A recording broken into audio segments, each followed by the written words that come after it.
Bronny out here playing like ass cheeks right now, bro. Like son is horrible. Son is horrible.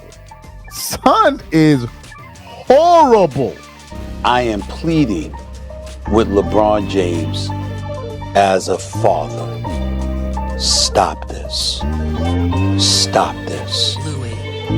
We all know that Bronny James is in the NBA because of his dad. You remember the clip everyone couldn't stop talking about? The one that completely took over highlight pages and NBA feeds? The moment Bronny James finally checked into the game. The crowd erupted, cameras flashed from every direction, and for a second, it felt like the entire basketball world paused just to witness it.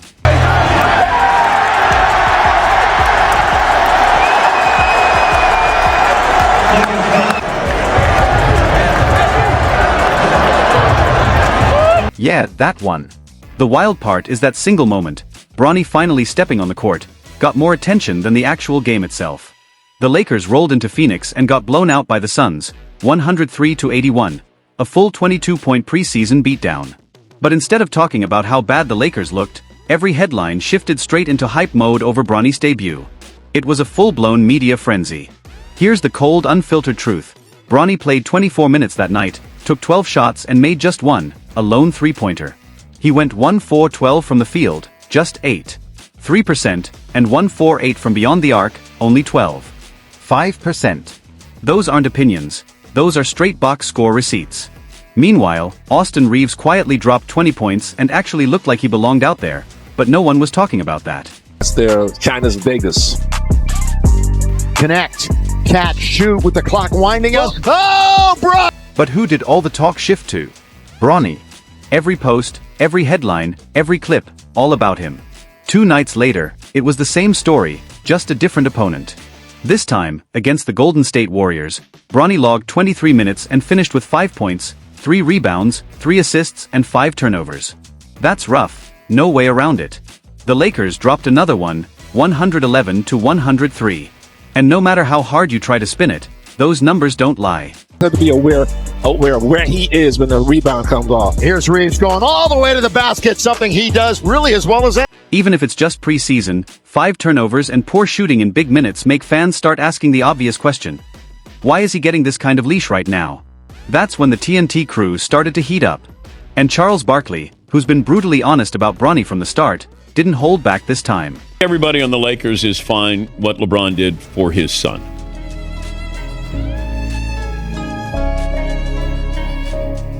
That's a great question. I don't think that matters. He did it. That kid, I wish him nothing but the best. He should be in the G League, getting better as a player. He should have been in the G League all year. I think it was a great story for them to go on the court together. On the Dan Patrick Show, Charles Barkley didn't sugarcoat a thing. He flat out said Bronny should be in the G League. You don't get better sitting on the bench, he said, calling the way the Lakers are handling this stupid and a bad look. And honestly, he's not the only one thinking that. Because let's be real, at this point, it's not about family pride anymore. It's about development and fairness. If a young player earns minutes through hard work, growth and hustle, no one complains. But if those minutes come just because of who your dad is, that's a whole different story. So what exactly is Bronny's role here? Is he supposed to be a 3-and-D guard? The numbers say absolutely not. You can't shoot 1-4-12 and call that floor spacing. Is he a lockdown defender at 6 feet 2 inches? He's shown flashes of effort and heart, sure, but not the consistent physical tools or defensive ability to hang with elite NBA wings. Critics are now arguing that the Lakers are treating this like a family experiment instead of a serious championship pursuit. And honestly, when you look back at those 2 preseason box scores, the data completely backs them up. Maybe he gonna have a bounce back game. Yo, Bronny James sucks, man. Bronny sucks. Guys, like, he's bad. Even in the media world, people haven't held back. Stephen A. Smith went public earlier this year, practically begging LeBron to put an end to this experiment, saying Bronny's spot in the league was based more on lineage than legitimate merit. And that's exactly what sparked the viral courtside confrontation between Stephen A. and LeBron, the one that fans still replay and debate all over social media. I am pleading with LeBron James as a father, stop this. Stop this. We all know that Bronny James is in the NBA because of his... Stephen A. might have softened his tone afterward, but his message stayed the same. A lot of people believe Bronny's only in the league because of his dad. And you can't just ignore that perception when the minutes and touches don't line up with the numbers on the stat sheet. But it's not just the media driving this conversation anymore. Social media's turned into a full-blown battleground. Reddit threads, X debates, YouTube breakdowns, sports radio call-ins, it's everywhere. Half the fans are saying, relax, give the kid time to grow, while the other half are yelling, this is pure nepotism, plain and simple. The takes are heated, emotional and messy, and it's only fueling the fire around every single minute Bronny plays. What we're seeing from him in the G League, because that's where you belong. As you hone your skills and you get better, and you legitimately earn, which I believe he has the potential to do. I am rooting for Bronny James. It would be cruel to root against him. He's a wonderful kid. I wish him nothing but the best. But he's LeBron James' son. And everybody knows what attention. You've got some fans getting defensive with wild personal shots. Everything from you must hate your dad to you just hate LeBron. And suddenly, it's not even about basketball anymore. That kind of deflection completely kills the real discussion. The real question should be simple. What actually helps the Lakers win? Those preseason box scores against the Suns and Warriors told one story. LeBron's legacy tells another. Both matter in their own way, but when people start mixing them together, it becomes impossible to have an honest debate. Sure, some fans will argue that Bronny's been showing progress with South Bay, and that's fair. But there's a big difference between development potential and being NBA ready right now. And that's the conversation that keeps getting lost in the noise. Got potential. I think the kid will be in the NBA one day. I watched him in the G League doing this thing. I think he's going to be fine. Eventually. Exactly. And that's the heart of it. Coaches can talk about rhythm, confidence, and development all day long. And yeah, Bronny's G League minutes have clearly given him more comfort on the floor. The potential's there, nobody's denying that. But when you step onto an NBA court, the standards change. If you go 1-4-12 and still get 24 minutes the next game, or rack up 5 turnovers in another long run, fans questioning that isn't hate, it's accountability. They're seeing the same box scores the coaching staff is. And then they look at someone like Austin Reeves, a guy who's producing efficiently, playing within the system, and barely making headlines, and wonder why the spotlight doesn't shine the same way. It's not about tearing Bronny down, it's about asking whether the Lakers are prioritizing the brand over the basketball. Listen to this. He is so much more comfortable and confident as a player, Redick said. Skill-wise, read-wise, all of those things have improved. But there's a big difference between improving those things in an individual workout and small group settings and then doing it 5-on-5. I have just felt like all of September and in our first 3 days of camp, he just looks more comfortable.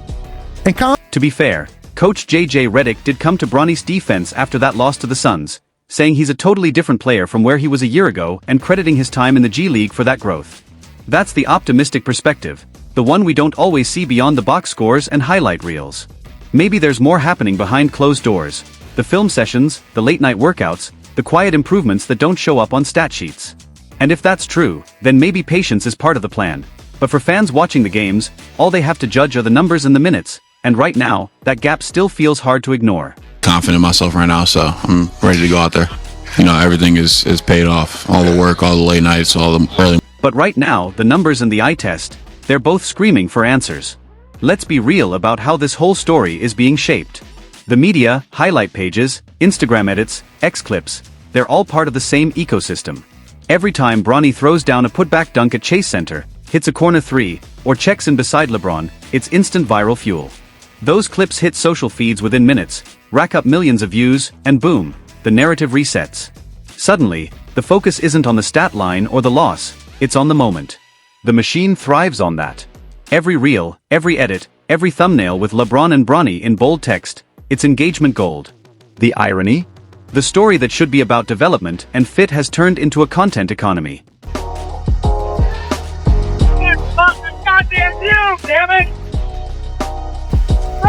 But here's the twist. When the clips become the story, everything else fades into the background.